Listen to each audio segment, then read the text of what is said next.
All right.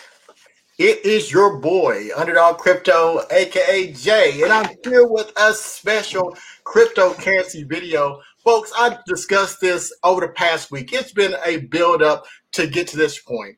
You know, while we are here, we're all here on our individual journeys to obtain and maintain wealth. However, one thing I've learned is that when you're in this aspect of gaining wealth, there's a psychological aspect that goes hand in hand. Now, myself, I am in the digital forensics area, cyber investigations, and I'll talk about that in a little bit. But I felt that it is important that as we go on this journey, that we have to recognize, acknowledge, and tap into those psychological aspects in wealth building.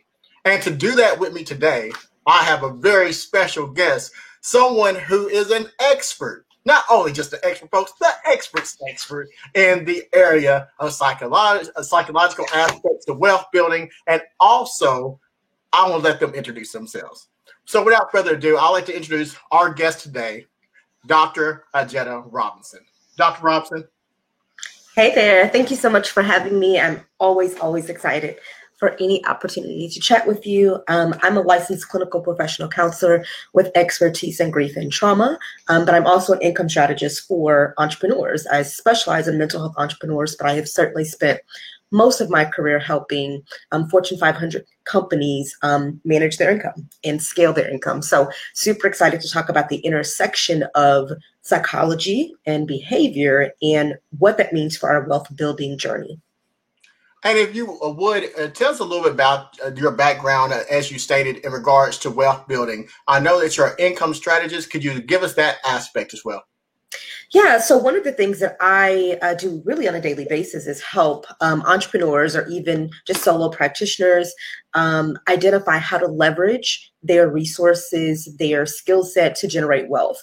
And generating wealth really has to require that we generate income when we're not actively working. And so the wealth building strategy needs to be diverse, right? Because again, we don't work ourselves into wealth. We work ourselves maybe into money and some financial freedom, but wealth is usually done via assets, right? And so really helping folks understand that wealth building requires a different mindset and a different strategy. And so that's the income strategy regarding that.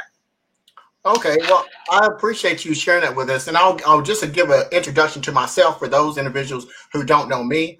Again, I'm Underdog Crypto. That's my name that I go by on YouTube and other platforms. Also, Jeremy is my actual name. And what I do for a living is digital forensic scientist. I'm also expert in cyber investigations, forensics, and open source intelligence. Now, also with that, I've had a lot of experience and background in the legal field and the technology field where I've merged those two areas. And so cryptocurrency for me was something that was very useful. It came into hand because I was able to use the analytical parts of my background and also the technological parts of my background and merge them. And so what I did, decided to use this information to help others. So that's what my portion is. I want to introduce myself for those who might not know me. Now, the reason I brought you here, Dr. Robson, is because I'm going to talk about cryptocurrency. You know, the platform that I've created is for cryptocurrency investments. And I didn't realize all the things I know now that I've actually been able to obtain wealth from my investments. In fact, to me, this is the greatest wealth change in the history of the world. And I'm going to give you the reasons why I believe that. But I also want to tap into some of the things that I have noticed from a research standpoint that I believe might be hindrances to those barriers that has been created and people are not taking that opportunity. Now, start my journey just a little over 2 years ago, I decided that I was going to look into cryptocurrency investment, but it's not because I decided ultimately I want to be in cryptocurrency. What happened was I went to the stock market, and just like we all know, you know, you get into the stock market. I looked at Robinhood, right? And I was like, hey, this is something I've never invested in Robinhood. I want to try it. So I didn't realize I read up on it and I realized, hey, this should be easy for me to learn this stuff. So I got in there and I started learning it. But I started trading and I got this warning from Robinhood, and it said, hey, just so you know, if you keep trading like that, that's considered day trading. In order for you to day trade, you have to have $25,000 according to the law in order to day trade. And if you do it 5 times, you can't do it.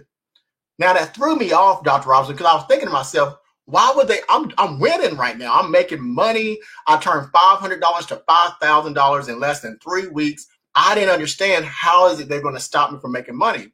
And I thought to myself, do I have $25,000 in a bank account to maintain in order to trade stocks? And at that time, I didn't have $25,000 just to be placing on a exchange to do day trading, which turned me to crypto. And I haven't looked back since because that requirement's not there. But it got me to thinking, though, about wealth investment. That in itself is a barrier. And I wonder if that barrier could keep other people from doing it because they might believe that they don't have the money necessary to invest because the income they need to get started is above what they have, their pain point to give. What's your thoughts? Yeah, I think not only the initial investment amount might be a point that doesn't feel accessible or available, but I also think that oftentimes when we have, especially new investors, one of the things that people are thinking about is when they're investing, how much can I afford to lose? Part of that is because they don't understand wealth building strategies, but also because there's a lot of fear and scarcity around investing. And so we often use kind of what we perceive as low risk investments, right? Like CDs. We also know that the return on investment for things like CDs is very minimal. Is it really an effective way to build wealth? Probably not, right? It may be an effective way to just generate some interest income, but what is the ultimate goal of what you're wanting to do when you're starting your investment or your wealth building journey? And so there's risk involved. And I think many of us, particularly those of us who don't have had a relationship with money where there hasn't been enough, that risk tolerance isn't there. I think that you brought up a good point about risk, and I want to just touch on that as well. That's something I've seen, and I'm going to give you an example. I'm going to use the coin Tailcoin because that's a personal experience that I had. Before I started this cryptocurrency channel, there was a coin that no one had heard of, and it was called Tailcoin. And at the time, the coin was, I believe, like 1/100,000%. I mean, literally, for 1 penny, you could have gotten 1,000 of these coins. But the research I did, based on my background, I researched and I saw like, wow, this is great. It resolves a problem. And basic economics, and that you know that if you have an idea and it resolves a problem, that is one of the main things you look for. And I said, I don't understand why everybody's not talking about it. They was talking about Bitcoin. They was talking about the popular coins, and all the influencers were talking about the popular coins, but nobody was talking about this insignificant coin that anybody could get. So I talked to my family and I was like, look, I want to get into this coin. So I talked to my family members and we got into this particular coin and we bought millions of this coin, millions. And sure enough, in less than a year, that coin went up over 30,000% gains. And you can do the math. You got a lot of little pennies making a big income. Now everyone's talking about the coin, but it's at the 3-cent mark. Mm-hmm. And they're thinking about, hey, when it goes to $1. And one of the things I want to do, I thought about that. I said, wait a minute. If we can get this information to the masses, the people who need it, if they could just know that that $1 that you spend on a hamburger or that $2 you spend on junk food could turn into real wealth, hundreds of dollars, they would jump on it. But what I found was that people were actually more skeptical because they didn't hear about it. It wasn't, and I'm not a famous person, that it wasn't 30,000. They looked at the value of the coin like Bitcoin, $40,000. They said, that's the one I'm going to get because it's more expensive. Yet they won't invest because it's out their range. But the thing that was the most insignificant amount could give them the greatest wealth, and they turn away from it. And I don't understand that. And I realized it's the psychology behind it. And I wanted to bring that to you. Why is that? Yeah, I think there's a few reasons. So I think that, especially when we're talking about investors who have either a negative mindset or relationship with respect to money, we have to account for the low risk tolerance, right? We also have to account for that there's a lot of fear in the unknown. So we're talking about a project that is maybe a new project that we equate how much we pay for things with its we equate it falsely and many times with its value, right? As opposed to being excited about being on a project before, right, the proof of concept is there. Because think about what where your position would be had you invested in Apple when it was more affordable and more accessible, but because we couldn't see where it was going and that it would be, this multi-billion-dollar company, we missed out, right? And that was the fear, right? That's the risk of not being innovative in your investments or not understanding the utility of what you're investing in, right? And so being able to do some of the in-depth research, I think that's one of the reasons that your community is so engaged, is that you provide research that helps people understand the impact and the utilization of a coin or the projects behind these coins, because then we can make more informed decisions about how these projects impact people's lives, how it makes transforms, right, things, and the long-term utilization of a project likely relates to future gains, right? And so that feels like a safer investment when we can see how it might be used. That makes a lot of sense to me, and I'm glad that you're the doctor, because I didn't understand this aspect of investments. In fact, if you look at the market of investments, there's a lot of noise. When I talk to my community, I talk about the noise, and here's why.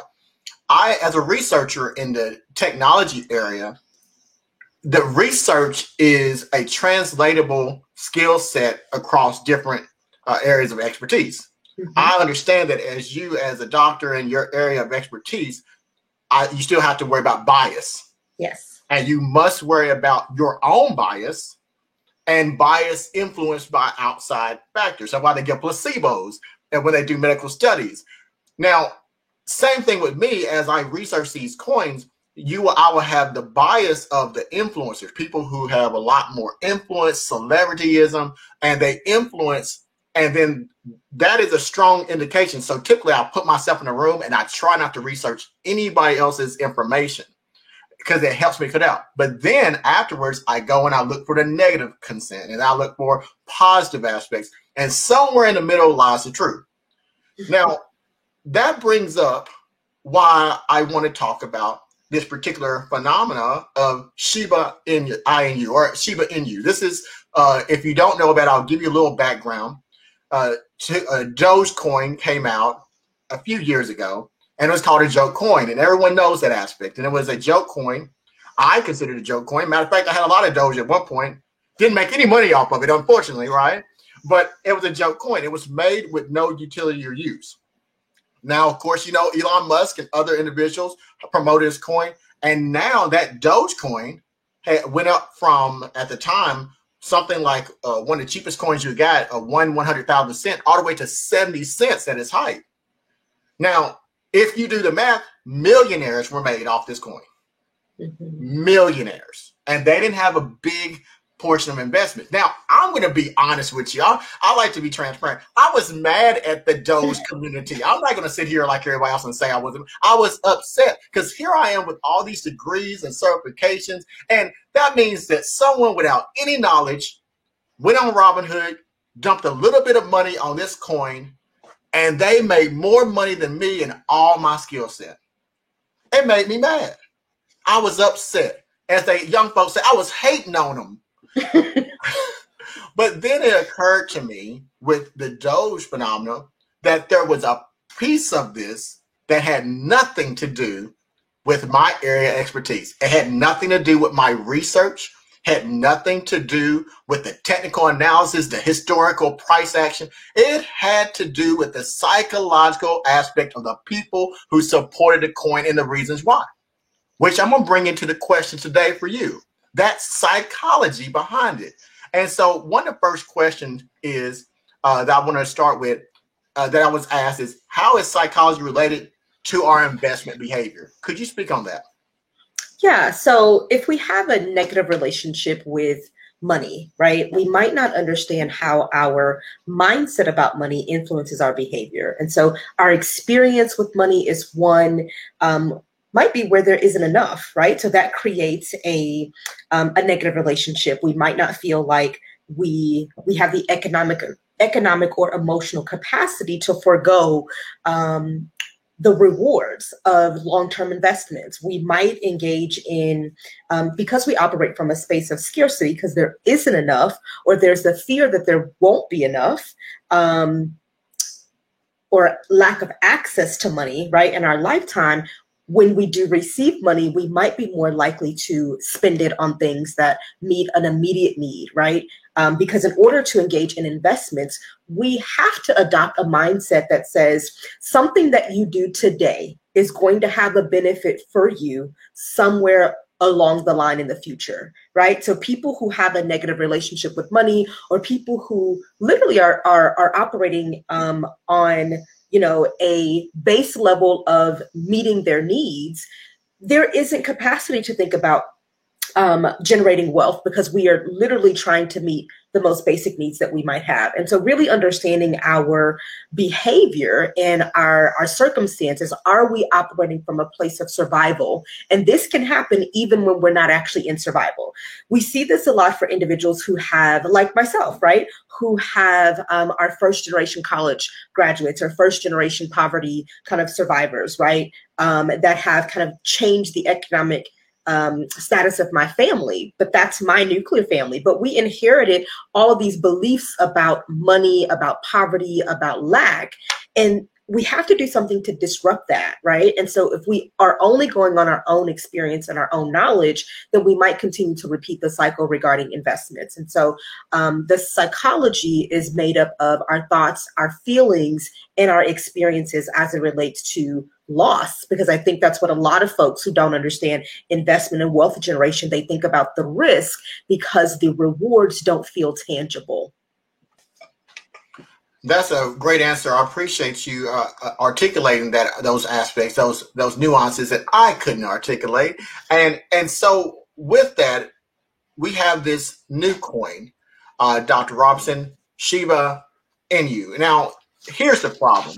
Let me tell you why I brought this coin up. I made this whole video here, brought a doctor in psychology here to talk about a cryptocurrency that's known as a meme coin, and this is why. I have researched this just as thoroughly that I've researched anything in my life. In fact, I have a great group of individual of intellects in this community that I went to and I asked, could they help me? Because collaboration is important, and they all have expertise in their own fields and areas, and they overlap. And I like to leverage those things to get the best quality product possible to each other, so we can build each other up in this wealth journey. So there's experts in the stock market and technical analysis, researchers, individual investors who have over 20 and 30 years of experience, all coming together to research this problem. I asked them to look at Shiba Inu, and I said, look, let's look at the negativity, the positivity. And here's what I found. My research has shown, and this meme coin, that everything points to the absolute growth and exponential rate of this coin. It's a meme coin. That's what they generalize it as. But I found it's more than a meme coin. And this is what I found. The Shiba Inu coin represents psychologically something different for the people who hold it and the people who's in it. And I'm going to give you some examples of what it is. One of the things I found in research is that there is an anti-establishment movement in conjunction with this coin. And for those viewers that don't know what that means, anti-establishment is not anarchy. Anti-establishment means individuals who believe that from the housing crisis to the disparity between poverty and the rich and the middle class, that the establishment as a whole makes and benefits off of other people's labor, while where the select 1% become rich. And because of that, they call it anti-establishment. They don't believe that establishment should have that much control over society. There is also a segment of this of social justice. They believe that the establishment, again, is what has caused all the problems in the world. And if they support this coin, it can get money into the hands of individuals who will fight for social justice. I found that other individuals look at it as an opportunity to become from no money to wealth, into wealth. And also they give to animals. You can actually donate through the Amazon with this coin, and that coin can actually be used for helping animals. Now, that is the very basic aspect of what people look at when they look at this coin. And then it has its market mavens. And that market maven, Dr. Robinson, is individuals who are influencers. And these influencers have a huge impact on how this moves. Just like Elon Musk did for Dogecoin, these influencers have money and they help to influence this aspect. So you have this large crowd of individuals who support this coin. So I went very, very thoroughly into this coin, and they went a step further. Shiba Inu created an ecosystem, an infrastructure with coins called Bone, Leash, and Berry that causes this coin that in the future can become more of a stable coin. And Dogecoin never did that. So where I was left as a researcher was I found more confirmation that this meme coin can become something sustainable that most people can get into. Then I found the negative sentiment that was commonly passed. It leaves me in a position that I'm in right now. My information didn't change. I go where the research takes me. And the research took me that this coin, and my personal opinion, based on the research that I have from the other individuals who contributed, that this coin is going to be great. Now, I have to convince other people by telling them the truth that they can get into an investment that might be less than a penny. That might be $100. I mean, this thing is super cheap. And that investment in the next few years has the potential of making money. Now, long-term or short-term, I can't tell you that. But it has the potential of doing what Telcoin did and making a life-changing circumstances for many people. Whether it's a short time period or long, it has that potential. What's your thoughts about those aspects of the Shiba Inu coin as I described them? And what do you think that people should consider before investing in something that's so new, so different, and doesn't stick to the traditional means of conservative aspects of the trading? So I'll answer. I want to tackle that last part first. I think that it does not stick to the conservative kind of traditions of investments or trading. And I think that's the thing that actually makes it successful. I think that it is a disruptor in many ways because it does not rely on these traditional projects in order to make it effective or to make it impactful. I think it really brings in the values of people and the values of community, and really thinking about the fact that there are hundreds of thousands of people who invest in things because it aligns with their beliefs and their values, right? That's what's happening here with this coin, that they value community, they value relationships, and they value the impact that it can have for the many as opposed to the 1%, right? Yeah. And so I think that sometimes we minimize the importance and the effectiveness of pro-social behavior.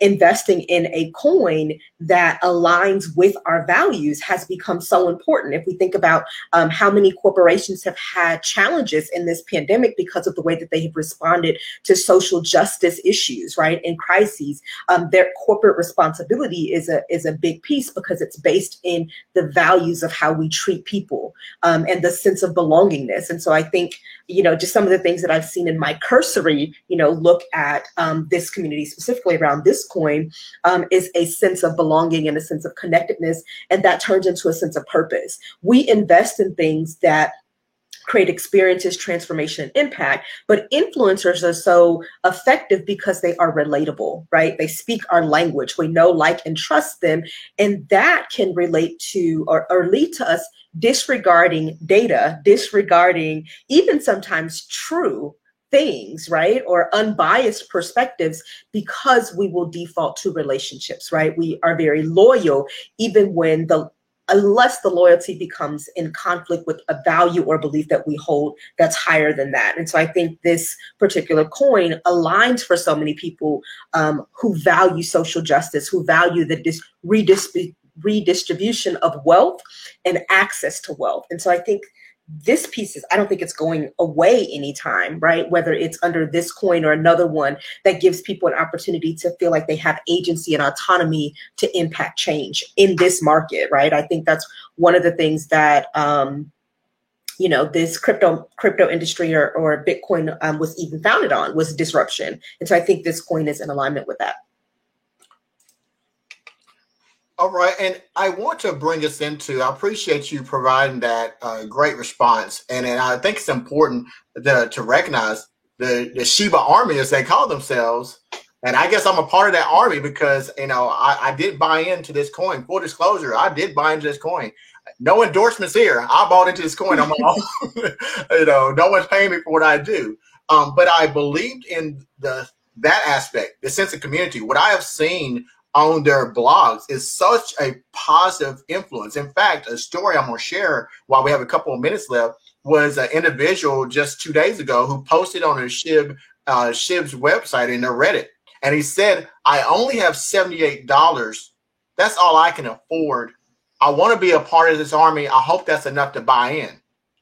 This person had over 1,500 people respond, saying to him and encouraging him that if you have $1, you're still a part of this community. Mm-hmm. That is the point, regardless of what you buy in, that if you go from $1 to $200, you are helping your family. And that is the point. And what I saw with individuals who jumped into Tailcoin and other things, what it motivates me, the people I'm called to serve, is I've had the responses of individuals who almost went bankrupt, who were homeless, who became, who no longer are homeless, who was able to use the information I provided them and researched it and was able to invest a little bit of money they had, and they didn't know how it's going to happen, but that was on their last leg, right? And they was able to come out great. And I've helped a lot of people make a lot of wealth for themselves. And so I see this as that opportunity. But that brings me to the next thing that I want to talk about is these influencers.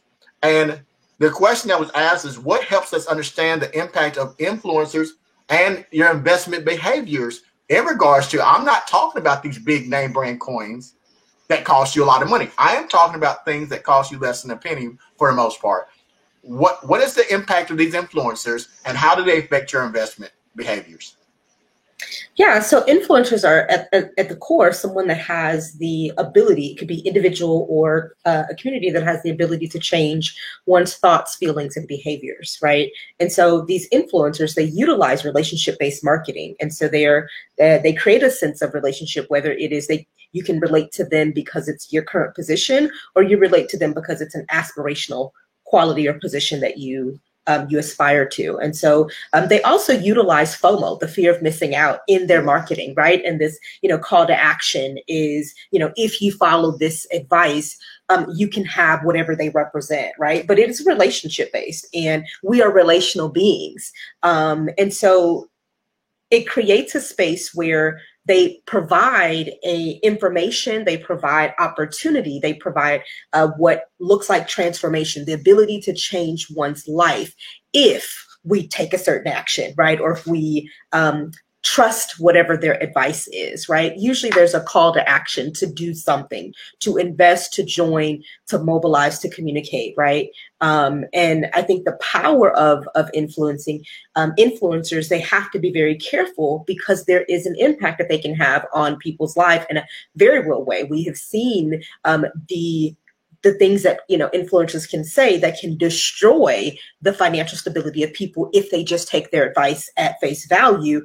And because we can be so connected and feel that these folks are relatable to some way, that it influences our behavior, but it also can influence our long-term kind of wealth building strategy, right? And so we still want to make sure that we are being as unbiased as possible and really thinking about what is the motivation of the person giving me the information or providing some influence, right? They want you to take an action or to stop doing something, and what is motivating that? And so we really have to think about, again, what's influencing them, right? And so at the very core, it comes down to relationships, and we want to feel connected, to feel a part of, and to not miss out. And so those can be very crucial pieces that people can leverage to our good, but also to our detriment. Thank you. I think that's important. To follow up on what you said, that was one of the things that inspired me to create this underdog traders community. It's in the word, underdog crypto, looking at things that had no value that people don't see, and to provide them something, a resource that they could utilize. And one of my things I say is research over hype. Mm-hmm. And what I see a lot of is hype over research.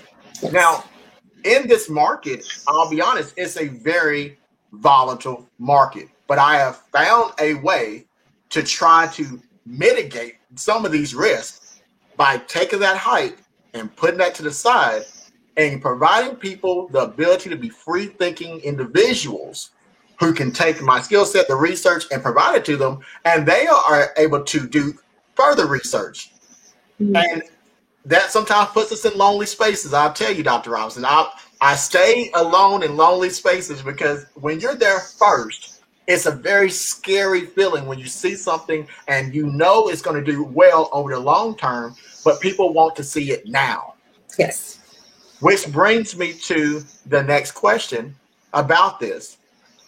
The now. Do you believe that there's a wealth disparity in the United States or throughout the world? And if yes, is there a psychological aspect that can contribute to this disparity in regards to investments or the question at hand? Yeah, so there is a wealth disparity in the U.S. and throughout the world. The data proves that. And so I don't think this is opinion. This is what the data shows us, right? There's a significant disparity in income and in wealth building across the world. And it is, being located in the United States, I'll focus primarily there as well.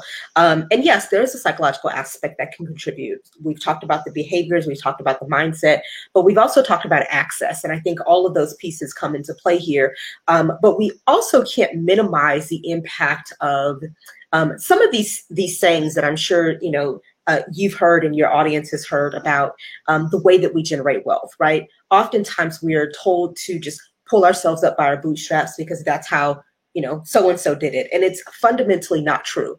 The way that wealth is generated is not through active labor. It is generated through leveraging assets, leveraging resources, leveraging capital. And sometimes that's other human capital, but it's very rarely that someone works their way to wealth. Two of the single biggest ways that you actually generate wealth, specifically in the United States, is life insurance and real estate.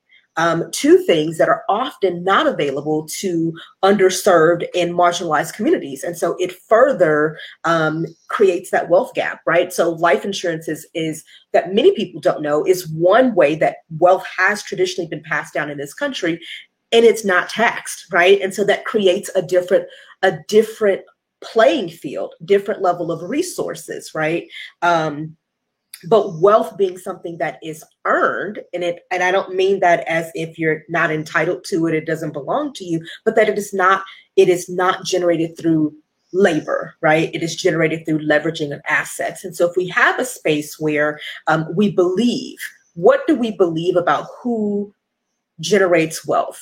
And sometimes we internalize this narrative around wealth generation in a way that is actually damaging to ourselves, right? So we think about the Warren Buffetts and the Elon Musk, and they tell you the narrative about how many hours they've worked and those different things. But the reality is they had access to capital and resources that have not been traditionally available to the everyday person. And so there's some built-in historical even advantages for wealth building and creation. And so what does that mean regarding our behaviors for those of us who aren't starting off with that advantage?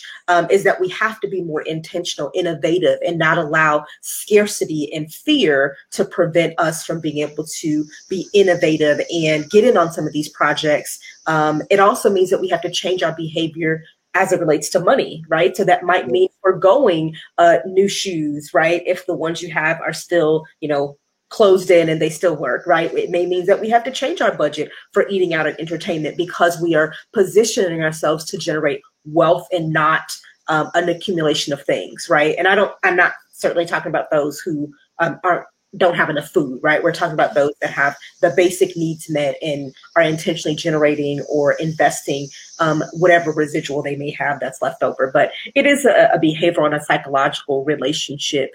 Some of us may not even believe that generating wealth is an option, right? Because of where we currently are in our ability to have income on a steady basis. But who is deserving of wealth and who has access to wealth? I think those conversations are really important to have.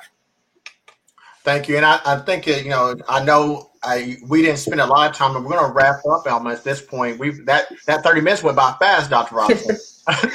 but that's important. And I know I've watched your videos, and I've seen how many people you've helped, and it's just amazing. But you know truly who the people you're called to serve. And as well, that's one thing that, was told to me by a very smart person, is that you have to know the people you call to serve. And I realized that God has put in my life these skill sets, and I have a choice and option whether I utilize these things to help the people I'm called to serve. So like I said, I'm not for everyone. We can't be for everyone, but we are for someone. And what I would like to do is encourage everyone here today to not just take this information, table it as another conversation. I want you to consider your life and what are you willing to do to change your economic circumstances. And a lot of these things, there has to be an action taken. Don't you agree, Dr. Robinson? Absolutely. There's a certain amount of action that you also have to take. No one's going to do it for you. No one taught me the stock market. I had to go out there and I had to learn. No one taught me about how to lose and how you can lose, but I had to learn. And I just think it's important that you understand that we have an opportunity here to invest. And whether that investment is cryptocurrency, whether it's the stock market, everything has an inherent risk. If anyone tells you differently, to me, in my personal opinion, that is a scam. Everything has inherent risk, whether you're a business owner or not. So I really appreciate, Dr. Robinson, that you come here today. You're allowed to talk to me about this subject. I hope that you'll join us again to have another conversation about some of these issues. We can't get it all done in 30 minutes, but I want to give you an opportunity to talk before we close out. Is there anything you want to say to my audience or your audience in regards to this? Yeah, I certainly thank you for inviting me. This certainly was fun, and it went by way too quickly. I certainly would ask us to all kind of sit and reflect about our why we're investing, why we are utilizing or spending money. What are our savings behaviors and values, right? We all have them. Some of them are explicit, others are implicit, but really take an opportunity to think about what is your relationship with money. It often will be quite telling where we might need to do some shifting and some work, and where we need to actually fill in some gaps in our knowledge. Some of us are making decisions based on information that was passed down to us that may not actually serve us and where we are in our life, right? And so really evaluating that and engaging in some financial literacy, but also being connected, right? I think this community, the Underdog Crypto community, is really valuable, but being an active participant in your wealth building strategy, I think sometimes we pass that out to other people and we don't have enough knowledge to oversee what's happening with our money. And so I think that's a really important piece, is to at least be empowered and aware of what is happening and why we're making certain decisions, because then we really can change and transform our life for generations to come. And Dr. Robinson, I know that I read your material. I know you're a 7-figure earner and wealth builder for companies. Would you like to provide your followers and other individuals who may not know you how they can get in contact with you in case they might want to take your information and also move forward with their careers and their economic path? Absolutely. So I can be found at ajetrobinson.com, and I'm Dr. Ajed Robinson on all social media platforms. So please feel free to reach out and connect. I respond. And so I'd love to continue the conversation with you all. Thank you. And for those who don't know me, my name is Jeremy. I go by Underdog Crypto. You can find me on Twitter. You can find me on YouTube, TikTok, Facebook. And I will be continuing to add to those social media ways you can contact me. Currently, we have a community on Telegram as well, which is the Underdog Crypto community. Have some great intellects and exciting people in that group. I'm telling you, folks, if you want a sense of the truth, then I need you to check out my videos. At the end of every video, I provide that information. You can look in the description, and you're welcome to join. And all we ask is one thing. We ask that we bring research over hype, and that we have a respect for one another as we all go on this journey together. And I'm going to look into my comments right now, and I see that the Underdog Crypto community has showed up and showed out. And I appreciate each and every one of you for coming here today, for tuning in to this video, for your support of what we are trying to do here, what we are doing here. And I wish everyone the best on their journey to their economical circumstances change for the better. And if not, I will hope that you can learn more so we can get this right and do it together. Until next time, this has been your boy, Underdog Crypto. Thank you.